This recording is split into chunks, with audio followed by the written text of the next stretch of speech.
پناہ مانگتا ہوں میں اللہ کی شیطان مردود سے،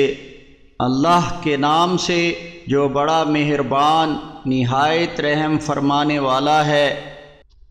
اور تمہاری عورتوں میں جو بدکاری کرے تو ان پر اپنے ایمان والوں سے 4 گواہ بناؤ، اور اگر وہ گواہی دیں تو ان کو گھروں میں بند رکھو یہاں تک کہ موت ان کی مدت عمر پوری کر دے یا اللہ ہی ان کے لیے کوئی راہ نکالے۔ اور اگر تم میں سے 2 مرد یا مرد و عورت بدکاری کے مرتکب ہوں تو ان دونوں کو ایذا دو، پھر اگر وہ توبہ کریں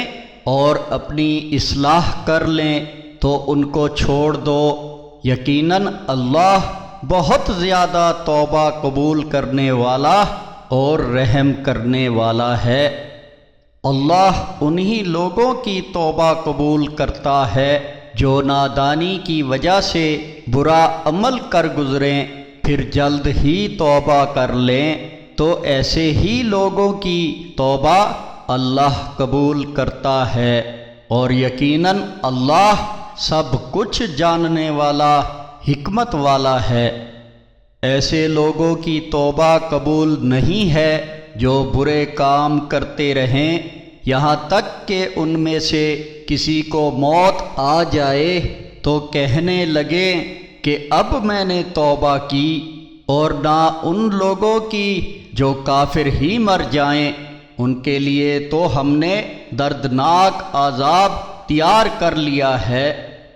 اے ایمان والو، تمہارے لیے حلال نہیں کہ تم زبردستی عورتوں کے وارث بن جاؤ، اور نہ انہیں اس لیے روکے رکھو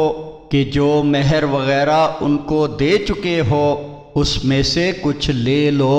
سوائے اس صورت کے کہ وہ کسی کھلی برائی کا ارتکاب کریں، اور ان کے ساتھ اچھے طریقے سے زندگی گزارو۔ پھر اگر تم انہیں ناپسند کرتے ہو تو یہ بھی ممکن ہے جو بات تمہیں ناپسند ہے اسی میں اللہ نے تمہارے لیے بہت زیادہ بھلائی رکھی ہو۔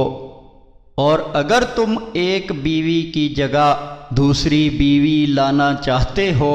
تو خواہ تم نے اسے ڈھیر سا مال ہی بطور ہدیہ و مہر دیا ہو، اس میں سے کچھ بھی واپس نہ لینا۔ کیا تم اس مال کو بہتان لگا کر اور صریح گناہ کر کے لے لوگے؟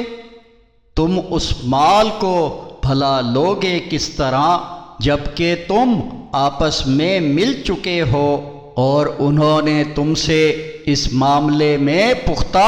عہد لے لیا ہے؟ اور ان عورتوں سے نکاح نہ کرنا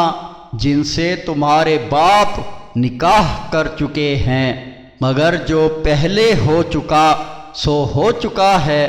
یہ بڑی ہی بے حیائی اور سخت ناپسندیدہ بات ہے اور بہت ہی برا راستہ ہے۔